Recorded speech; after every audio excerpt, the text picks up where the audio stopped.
What is up, everyone? Welcome to another episode of the Nerdy Volume Podcast. And today we're going to be talking about Imaginary, where this woman comes back to her childhood home, finds a little stuffed animal, and is very unhappy. Let's go right into it. And with that, sit back, relax, and let's turn to 11.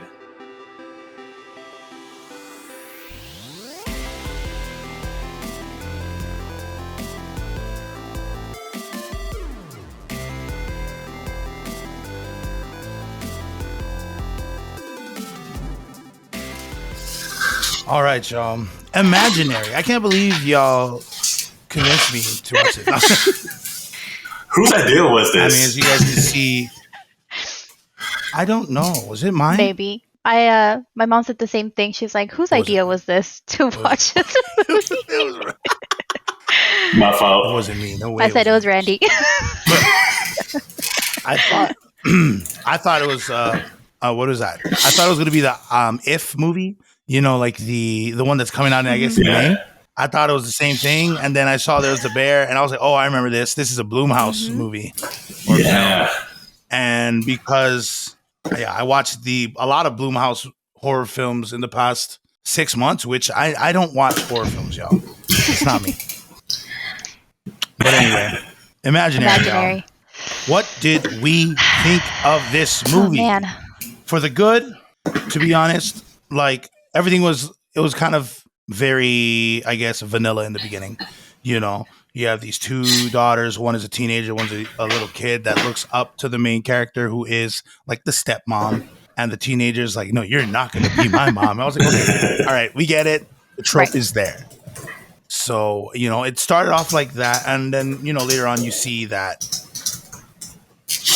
I guess, the neighbor who is a good-looking kid. You know, of course, the teenager's going to be attracted to him. It's weird. I was just like, a lot of it was just very standard. Cookie cutter, Yeah. right?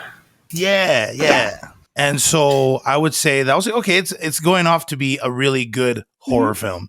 I was just like, is this kid going to die? You know, that's the first thing I thought. I was like, he's going to die, or is he going to get trapped somewhere? Imaginary, like, how far can they go? You know, and then there was also the older woman who was kind of just chilling out, looking into the teenage daughter's window. Not gonna lie, that freaked me out. And out of the whole movie, that probably freaked me out the most, because I was just like, "Yo, maybe it's because of the times we're in." But yeah, I thought that it was a very clean cut opening, and I was really expecting a lot more for the intro, and there wasn't. I mean, to be honest, it felt more like a Nickelodeon horror film, like something that right, on TV. Disney Channel. You know? Yeah, you know, Tales of the Crypt 90s series kind of thing. I mean, that was my impression. I mean, what about yours? I mean, yeah, same. It was I'm more of like a psychological horror, so sometimes when you go into like, I mean, Blumhouse, they've done a lot of different movies, like Insidious. Insidious was terrifying for me.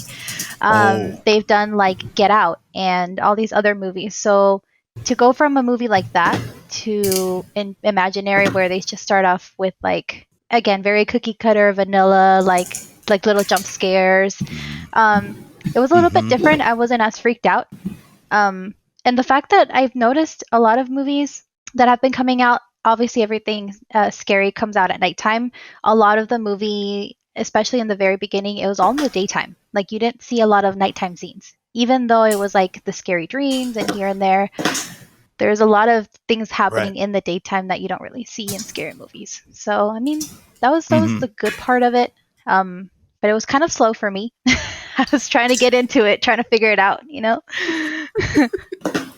Yeah.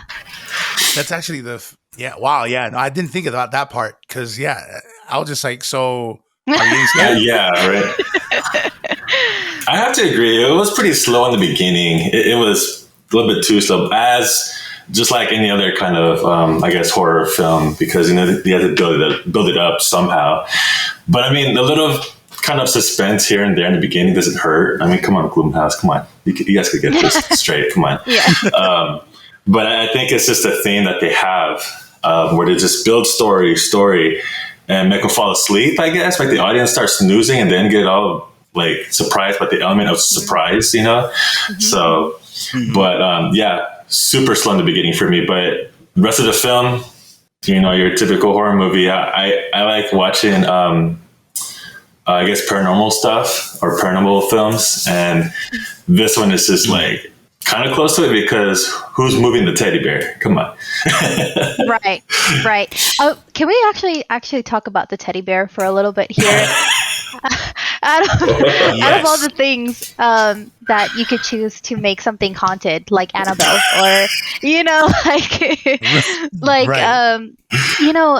what was it? The Insidious movies or Yeah.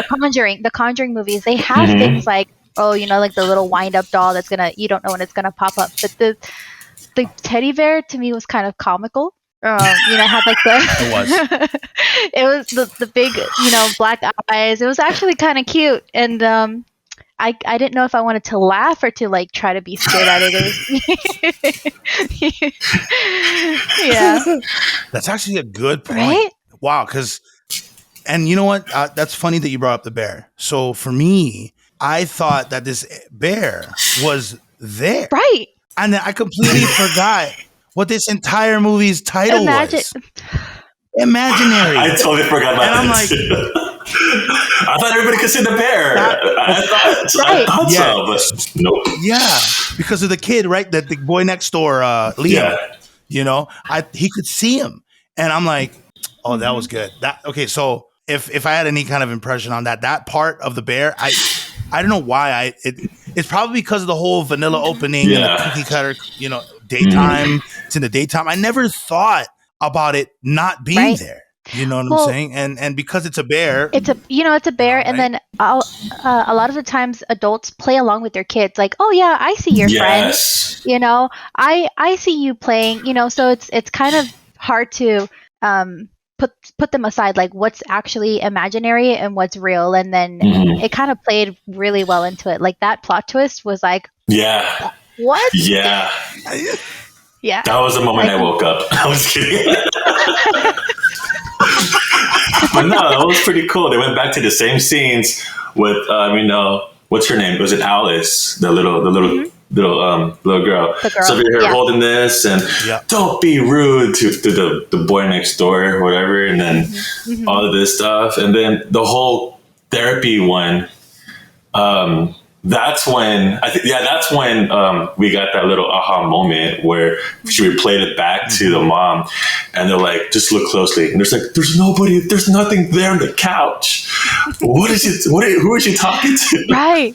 And then the whole voice, like when she would make the different voice for the bear, and like she wasn't talking, it was the bear talking. That freaked me out because it reminds me more of like the possession, like exorcist types of movies, and I'm just like, oh, that's not her. I was just waiting for the voice tone to go deeper for some reason. Like, what are you doing? Like a scary man talking to a little girl. Yeah. Oh man. Another thing that I really liked about this show or movie, excuse me, and nobody else noticed in the theater when I watched it, and it was pretty packed when we watched it. All right, so when Alice first goes downstairs in the basement, did you guys see the guy under the stairs? Yeah. I was just whoa. You're the only one that said whoa, huh? Yeah, I was whoa, and everybody's like looking at me on the left and right. They're what are you like, talking about? What is he? And I'm like, because it goes back and it's Imagine gone. You just imagined him. And then no. But then when Jessica goes downstairs, okay, so it happens again. No one says anything. I point. Everybody's like, oh, and I'm like, are we not watching the same thing? That is irregular, and he's off to the right of the. Looking at the stairs to the right, and I'm like, people are like, attention to detail, right? No, it's attention to detail. Like I love like dissecting like the movie. Like I'll try to look at like, for example, like at the beginning when she's having that nightmare and they show like the little door with the little flower, and then when Alice goes down and finds that door as well with the little flower, you start kind of connecting things. But like I feel like a lot of people don't pay attention that much. They just want to see like how the story develops and the jump scares and that. So I kind of like that, like how they can tie little things here and there with like the flower, the girl going to see it, and the scary stuff underneath the stairs. Yeah. And okay, so about that imaginary friend, I want to say it is an imaginary friend, right? Mm-hmm. The little and was it her character that she was drawing up in her little novel?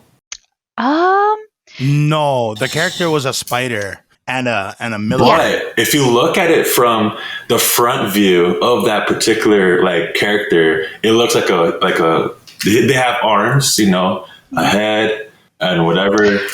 Yeah. Are you talking about the thing that she dreams about? Mm-hmm.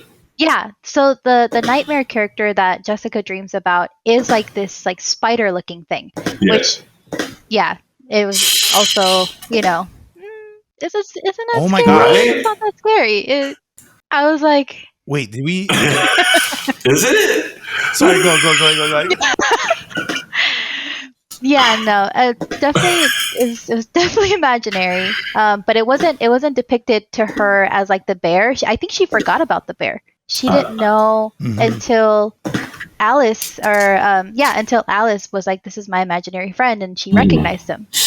But I kind of I wonder like where she got the millipede from. Is it because millipede and spiders just it's like a thing, or because I don't ever remember seeing a reference about a millipede in the story besides her illustration in the book.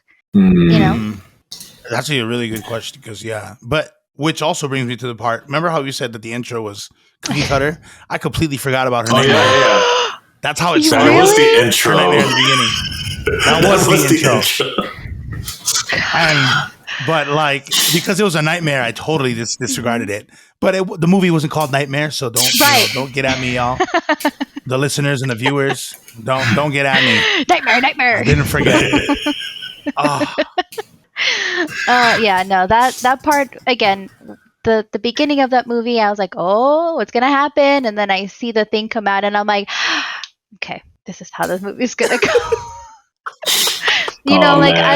I think a lot of us are very like, you know, old school, and we're used to seeing things like, I don't know, The Grudge and like things that just kind of look more real, not so much CGI. So like The Ring, seeing that little like seeing the spider come out, and I'm like, okay, that looks like Five Nights at Freddy's coming out of it somewhere.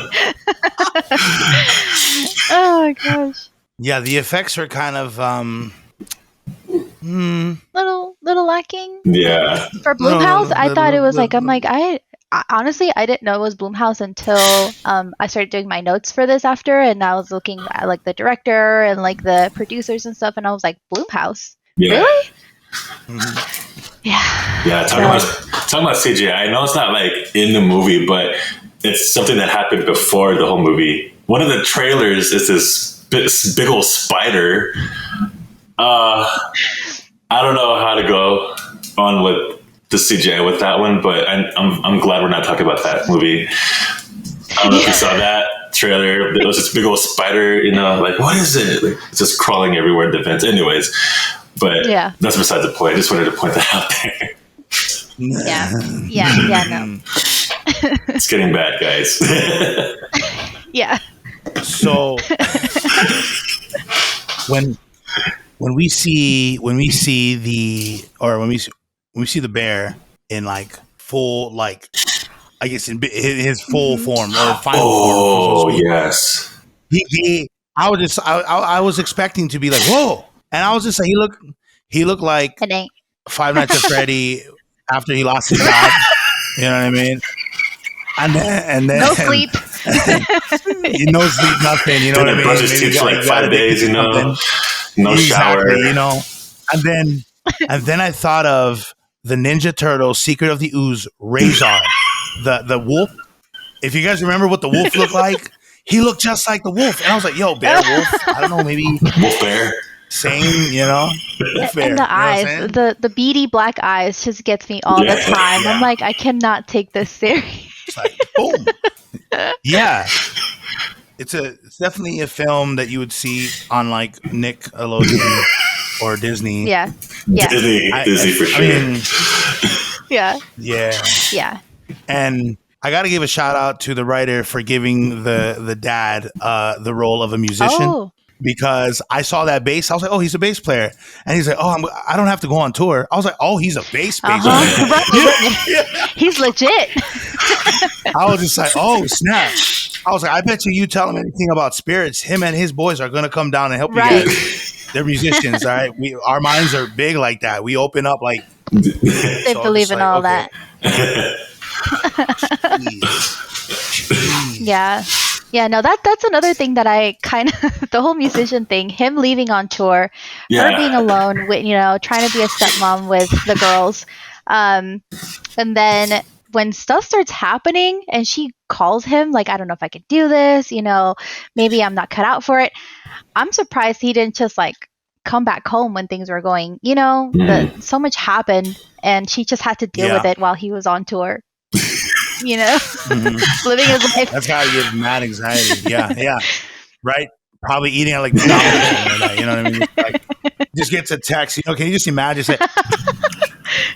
It's like interesting. Hope everything's good with the girls. Yeah. It's crazy wife.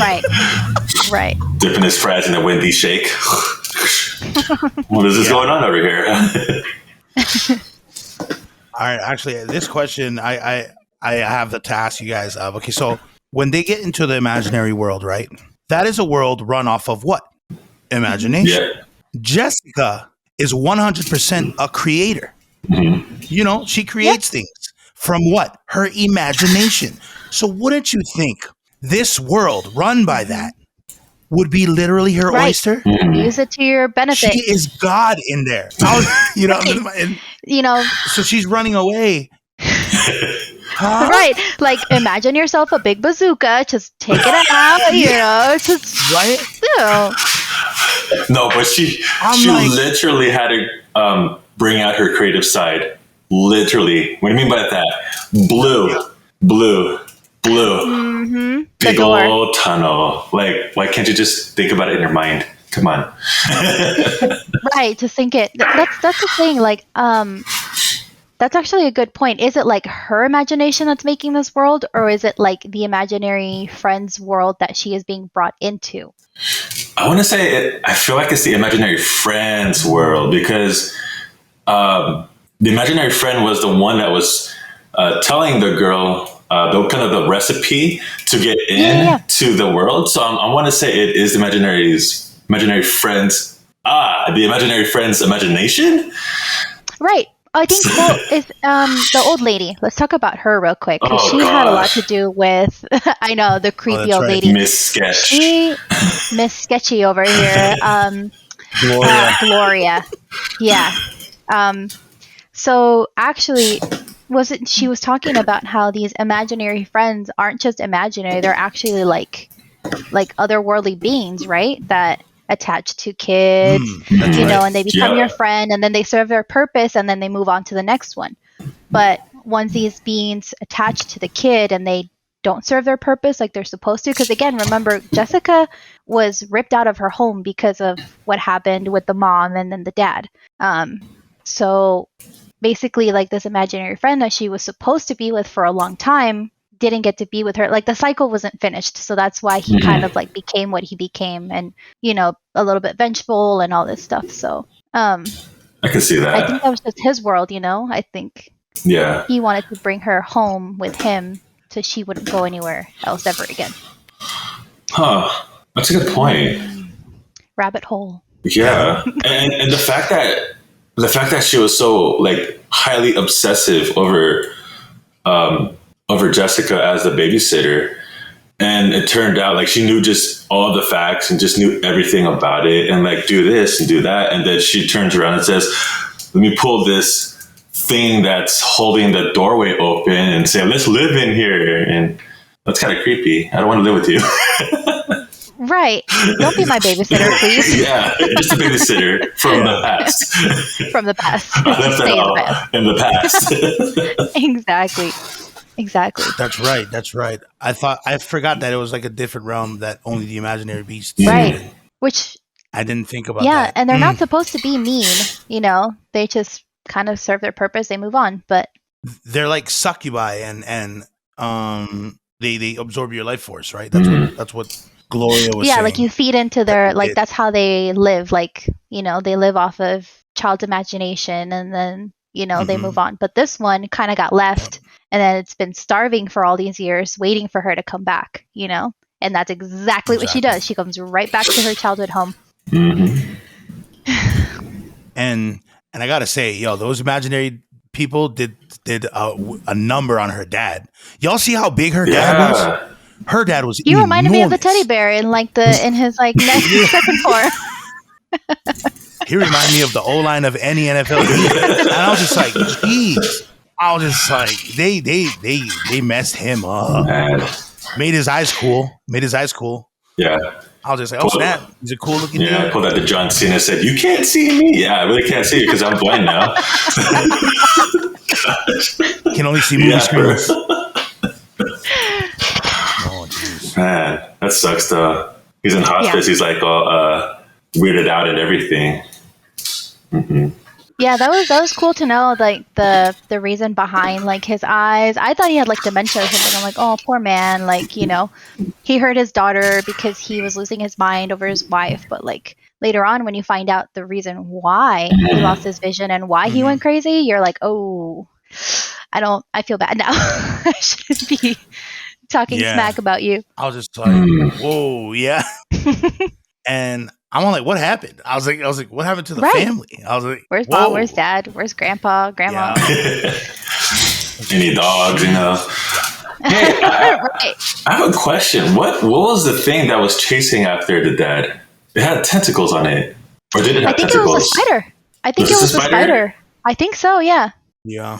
Huh. I believe that same thing that chased Jessica out when she went in and she was trying to get out was the same thing that was chasing him, I believe.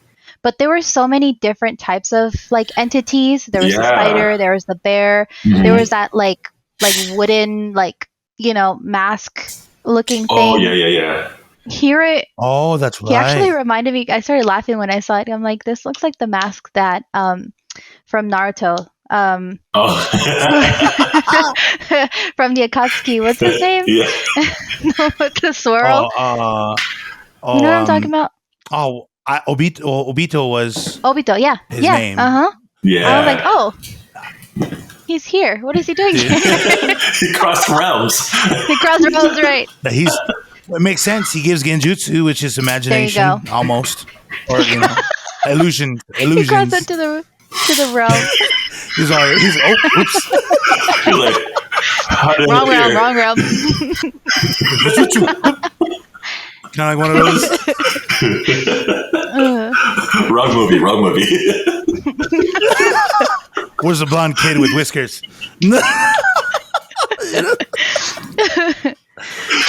I mean, that's pretty appropriate to say in that world. If you that's true. Yeah. You know? Anything can happen. Use your imagination. There you go. Well, but yeah. Man. So so usually I pick out, you know, little things called Easter eggs in the movies that we watch here, mainly from like comic book movies, or even like little series movies, or imaginary. Just didn't fit that bill.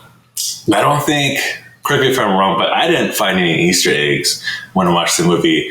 Maybe little hints throughout the film that is part of the plot, but as far as Easter eggs, yeah, I didn't see any Easter eggs. Like I couldn't be like, oh, that's referencing this other movie. Like there any being like connection between anything. The only thing that I noticed was just similarities between some things. For example, when the older sister, I forgot her name, the teenager one. What's it? Liam? Or you mean the sister? The teenage sister, like Alice's big sister. I forgot her name, but Taylor. Yeah. Yes. So when Taylor is in the imaginary world and she gets to be in that room alone, and you have like the little lantern thing kind of spinning with the lights. Oh my gosh. We've seen that before in other movies, like the Conjuring movies, where you have something like changing colors and something appearing. So there were similarities between those, but no Easter eggs for me. I didn't see any. Mm-mm. Yeah, I don't think there's going to be a second. A second imaginary? movie. No. Are you sure though? Because my boy Chauncey is still out there. or how Jessica? What's Jessica's name for it? CB. Yeah. CB. Yeah. Mm-hmm. Chauncey. Yeah. No Easter eggs though. Similarities. That was the bear's name. Right. Bear. Mm-hmm. No. Pookie It was Bear. a cookie bear. Oh man. It was funny. They were in the hotel. They look back and they see they see Chauncey on top of the little seat, and then you just see hands. Like they're like the sigh of relief. Like they're moving it. I'm like, nope. He's back. He's back. Yeah. Well, it's that time to be given the grades of what we think of this movie. So for me, I mean, like, I'm not really a fan of horror movies, but I do like horror movies because of some of the twists and turns they take, as well as the logic they bring in between realist or our world and their world. So with Imaginary, I'm gonna have to give it a C to like a D, like almost like a 70% to like a 69%. Oh, okay. 60 Rotten Tomatoes. because it didn't hit as well with me, because especially with Alice and how not Alice, sorry, Jessica and the imaginary realm went. I mean, maybe it's because it's not her world, but I figured that she could have thought something up, maybe drew something up. I was just like, does she have any powers at all? You know what I mean? I was just saying, only these imaginary people do. I feel like you could like just think about them gone and they would win, but that's just me. It was very slow in the beginning. And a lot of the scary parts was actually the more non-scary parts, like the things under the bed or under the stairs. It was all right. Under the bed as well. Yeah. I'm gonna give it a D plus C. I'm gonna give it a D plus C on there. Oh man. Yeah. So let's see. I'm trying to remember what I told the family after watching it, and I'm good. I think I gave it a 6.5 out of 10. I don't know what that equates to as a grading. As a grading, yeah. Probably a D. That's like the lowest grade I've given in all episodes in this whole podcast, guys. It was terrible. That's low. I know. I mean, I was coming into this movie. I like writing, and I was like, okay, can't you you don't have to write anything, just draw something, create something, like kind of like what Iz said. Do something to save your life. Use your creativity. Imagine something. Like what SpongeBob says, imagination. Like come on. Yeah. But 6.5 out of 10. There's two parts that creep me out. One when the little girl Alice was playing hide and seek with the bear, and she ends up with the parents. And Jessica's looking around underneath the bed, and then it was Alice that scares her. That creeped me out. But the bear was still under there. That's number one. Number two, like how you're saying the little carousel with the light thing. Yeah. And I was like, the bear's like right there, and it's like, right. I'm like, oh gosh. Creepy. And then the little girl, the little girl came out of nowhere. Like I'm like, oh my gosh. But 6.5 out of 10. That's my grade. Probably the lowest grade of all time in this podcast, 31 podcast. Don't hate me, guys, but that's just me, my opinion. What you got? Yeah, I mean, I think I'm going to have to agree with you. Mine, I was thinking a 6, not even a 6.5. I know. And this is why. I'm a huge horror fan. Like, I love a good movie with, like, a good story in general. But also that doesn't focus too much on, like, jump scares for that scare factor. You know, like I love being scared when I get home. Like I want to be thinking about this movie and freaking out, not wanting to go to the bathroom alone. And to me, this movie did nothing. Like I was kind of talking to my mom coming out of the movie theater, just laughing about it. Oh, the bear was funny and this and that. It did have its good times, you know, its good moments. It did have some creepy, tense moments, but the beginning was too vanilla for me. The ending was also kind of jumbled up for me. So I feel like they could have done so much with this movie. They had a good idea, but they made it into something that wasn't as great as it could have been. So for me, it's 6 out of 10 for sure. I know. I'm a tough grader. I want to add something on there. Like, you know, like Monsters Inc. We're talking about Disney. I was thinking that there's gonna be a whole bunch of like portals and stuff, like closets and stuff. Right. That's something else, I guess. That's something imaginary. It's a different realm than imaginary friends. Right. They're boogeymen. They might cross, but not yet. Boogeyman didn't even show its face. This should no, I don't know. You got a bear and a spider. Because boogeyman is real. Boogeyman is actually there. Right. Now, see, if I would have seen like that, the Hat Man, like the tall guy with the black hat that you usually see when you talk about like doors. Oh my gosh, would have bumped it to like a 7 or something. But no. Yeah, no. Yeah, no. And that's a big grade. Like, that's how important this person is. Very important. We'll talk about that later. Just 1 second in the film. Oh, you got my grade up. 7. He's the my boy. He's the curved up cut. Yeah. Man. Oh man, that's awesome. Yeah. No, but that's gonna wrap up this episode. Don't forget to follow us on IG, Facebook, and X, formerly known as Twitter. You can also catch us on YouTube, where all of our content is at. Also, please leave a review, as it'll help this podcast grow. Join our Discord community. Thank you, everybody, for hanging out with us. And don't forget,